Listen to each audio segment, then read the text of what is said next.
Continue करते हुए उसी पॉइंट को, नेक्स्ट पॉइंट है आर्थिक विकास। आर्थिक विकास में आने वाले गतिरोध को दूर करने के लिए भी मौद्रिक नीति की सहायता ली जा सकती है। इसमें कीमतों के उतार चढ़ाव को रोककर, बचतों को बढ़ाकर तथा विनियोग में वृद्धि करके आर्थिक विकास को बढ़ाया जा सकता है। तो जब बचत होगी, उस बचत का विनियोग होगा, रोजगार बढ़ेगा, तो आर्थिक विकास भी होता जाएगा। विनिमय दर में स्थायित्व। जब दुनिया में स्वर्णमान चलन में था, तब स्वर्णमान में स्वचालकता का गुण होने के कारण विनिमय दर में स्थिरता होती थी। तो स्वर्णमान स्वचालित था और उसे अपने आप ही विनिमय दर में स्थिरता होती थी। लेकिन स्वर्णमान के पतन के बाद विनिमय दर में स्थायित्व की समस्या पैदा हो गई। विनिमय दरें पूर्णतया स्थिर नहीं रखी जा सकती, परंतु उनकी निरंतर अस्थिरता भी अनेक प्रकार के राष्ट्रीय एवं अंतर्राष्ट्रीय समस्याएं पैदा कर देती है। वर्तमान समय में प्रतिबंधित मुद्रामान के युग में विनिमय दरों को उचित स्थिरता बनाए रखने के लिए अंतर्राष्ट्रीय मुद्रा कोष की स्थापना की गई है। विनिमय दर से स्थायित्व की समस्या अल्प विकसित देशों के सामने सबसे अधिक होती है। इन देशों के निर्यात कम एवं आयात अधिक होते हैं। तो जो अल्प विकसित देश है, इनमें विनिमय दरों को स्थिर रखना एक बड़ी समस्या होती है।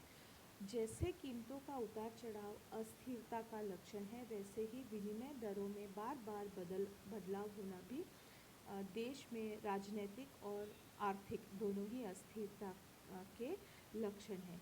इसलिए जो अल्प विकसित देश है, उनके लिए ये समस्या अधिक है, क्योंकि इनके निर्यात कम और आयात अधिक होते हैं। इन देशों में विदेशी पूंजी का अभाव रहता है, अतः आर्थिक विकास की समस्या पैदा हो जाती है।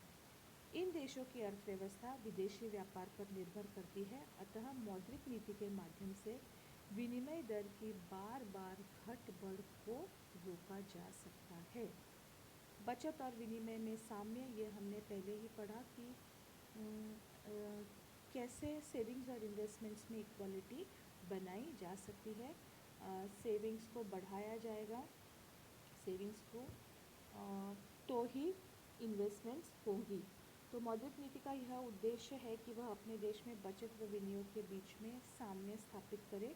यदि बचतें बढ़ती है और विनियोग नहीं बढ़ाया जाता, तो बचत है पर उसका विनियोग नहीं किया जा रहा है, तो रोजगार व आय स्तर, राष्ट्रीय आय में इसका बुरा प्रभाव होगा। क्योंकि जब तक विनियोग नहीं होगा, तब तक रोजगार नहीं होगा। जब तक रोजगार नहीं होगा, लोगों के पास पैसे नहीं होंगे, राष्ट्रीय आय कम होगी। जब लोगों के पास पैसे नहीं है, तो मांग कम होगी, और यदि मांग कम हुई तो उत्पादन भी कम ही किया जाएगा।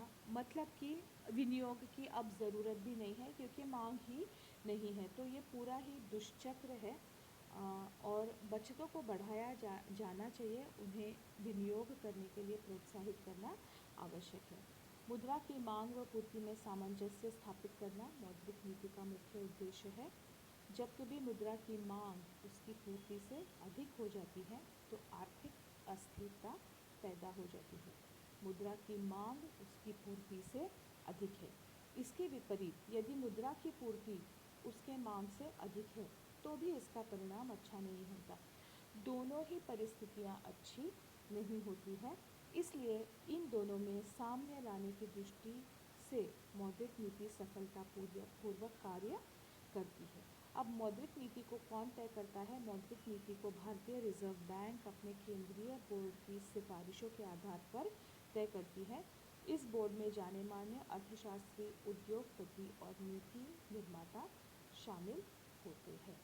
इसके लिए रिजर्व बैंक समय समय पर भारत सरकार के आर्थिक विभागों से सलाह मशवरा करता है, लेकिन अंतिम निर्णय रिजर्व बैंक ही लेता है। तो ये था मौद्रिक नीति। अब अगले वीडियो में हम मौद्रिक नीति के उपकरण पढ़ेंगे। अब यहाँ पर मैं इसको रोकती हूँ। बाय बाय गर्ल्स, मेरी तरफ से आज के लिए इतना ही।